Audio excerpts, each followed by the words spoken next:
Assalamualaikum warahmatullahi wabarakatuh.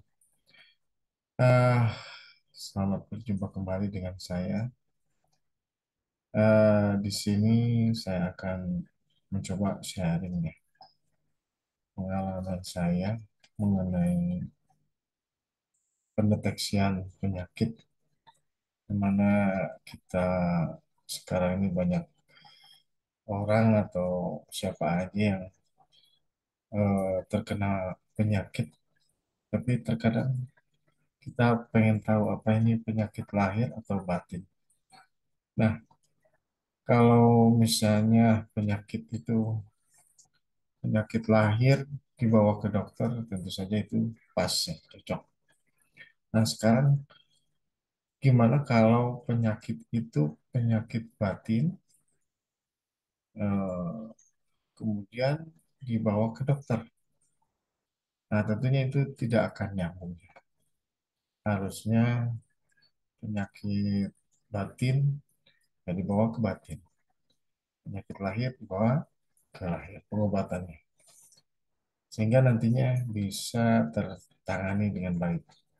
Nah, adapun penanganannya tentunya harus memilih orang atau tempat yang harus cocok pula ya. Eh, Kalau medis, misalnya cari tempat rumah sakit atau dokter yang sekiranya bisa menolong kita.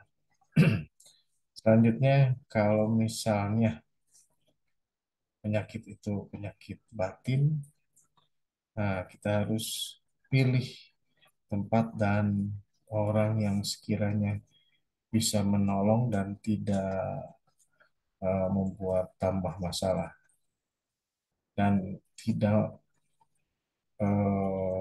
kita jadi tidak jadi bahan ATM buat orang itu, karena banyak sekali orang yang sekarang yang katanya menolong tapi kenyataannya malah membuat masalah secara finansial ataupun yang lainnya.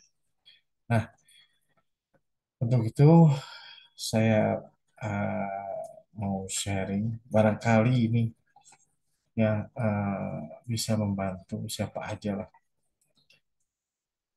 Cara mendeteksi penyakit, apa itu penyakit lahir atau batin.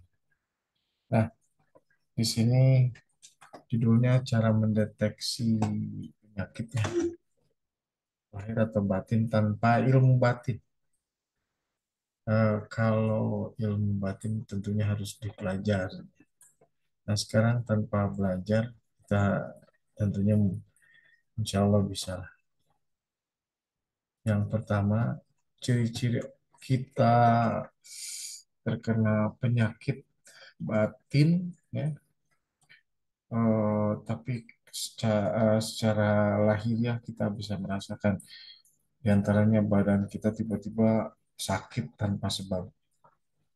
Kalau penyakit lahir, biasanya kalau mau sakit itu ada sebab, jatuh, pleset, atau kena flu dulu, atau apalah, sehingga sakit ya.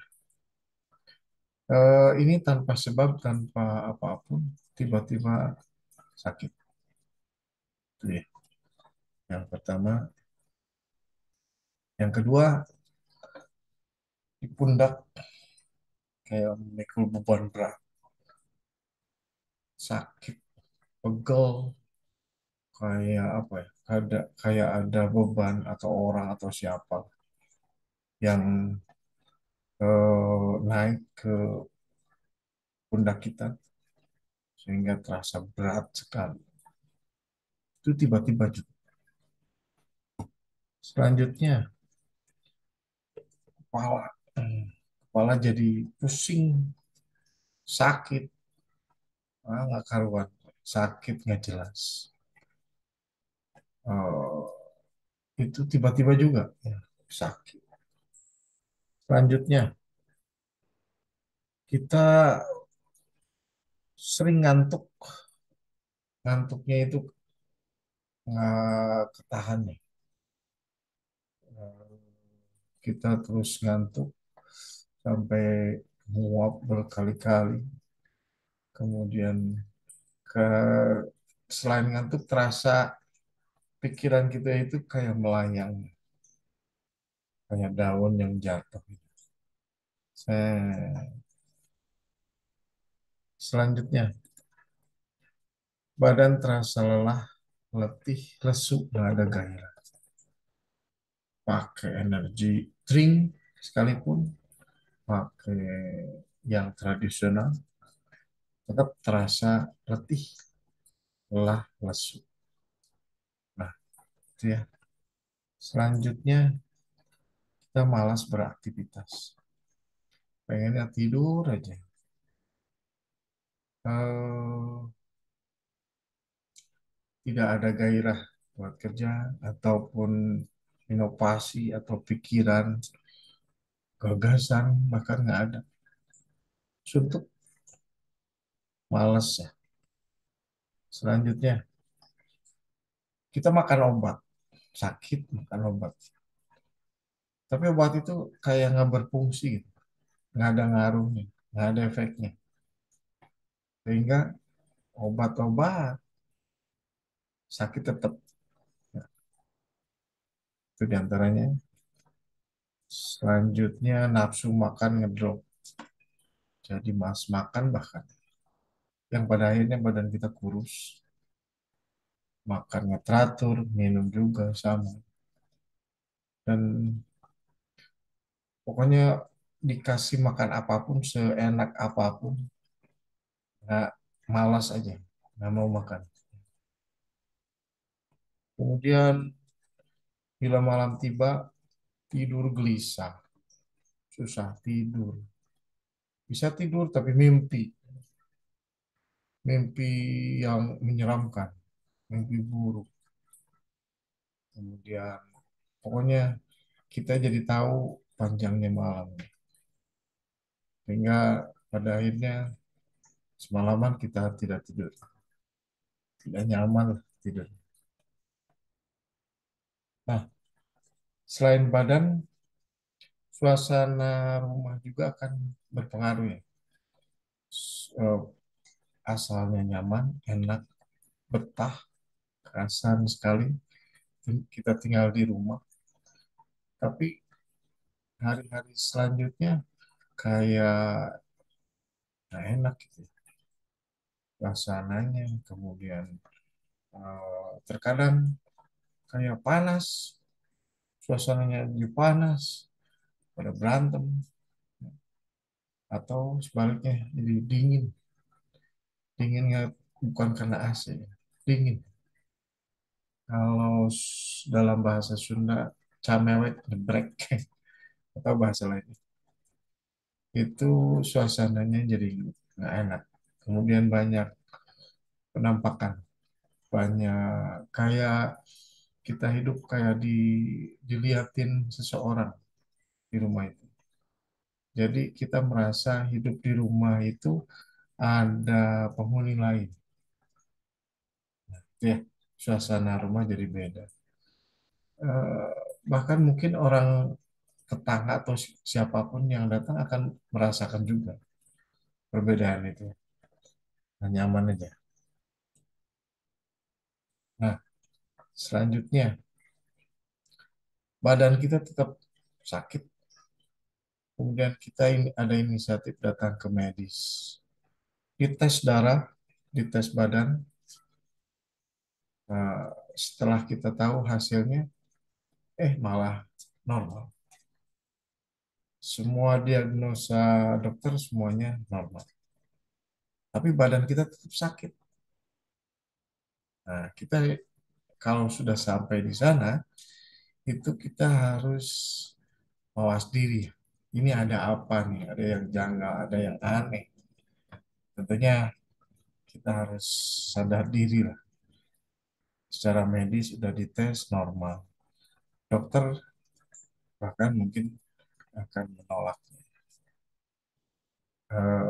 Dan mungkin dirujuk ke rumah sakit atau dokter yang lebih tinggi lagi. Nah, secara itu kan itu dulu di luar naluri kita ya, di luar nalar kita. Sakit tapi normal, aneh kan? Nah, tentunya itu kita harus tahu. Oh, ini bukan bidang medis. Yang terakhir, ah, tadi dibawa ke medis ya, hasilnya normal. Sekarang kita pergi berobat secara batin. Tentunya banyak halangan, banyak rintangan, males, bahkan mungkin tidak jadi. Dan terutama dibawanya bukan ke orang yang tidak bertanggung jawab, tapi dibawa ke seharusnya dibawa ke orang yang mempunyai ilmu dari Allah. Ya, cari seseorang yang betul-betul karena Allah, bukan karena apa-apa. Itu seharusnya kita pergi ke sana. Tapi halangannya ya itu banyak sekali rintangannya, godaannya, kemudian malas dan sebagainya. Bahkan sudah jalan, ada kalanya kita balik lagi ke rumah sehingga pengobatan tidak terjadi. Nah, gejala-gejala tadi eh, mungkin itulah cara kita harus tahu bahwa poin-poin yang tadi kalau terjadi ke diri kita harus secepatnya pergi ke orang yang betul-betul memahami penyakit itu dengan baik.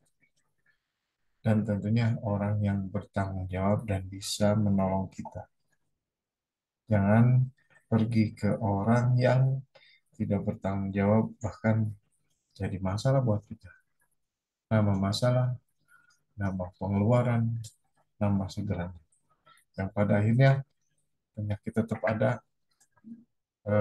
uang habis, semuanya habis, dan kita tetap sakit. Nah, mudah-mudahan penjelasan ini bermanfaat. Jadi intinya pergilah ke orang yang pas, cocok, dan dia karena Allah, punya ilmu Allah. Sekian. Assalamualaikum warahmatullahi wabarakatuh.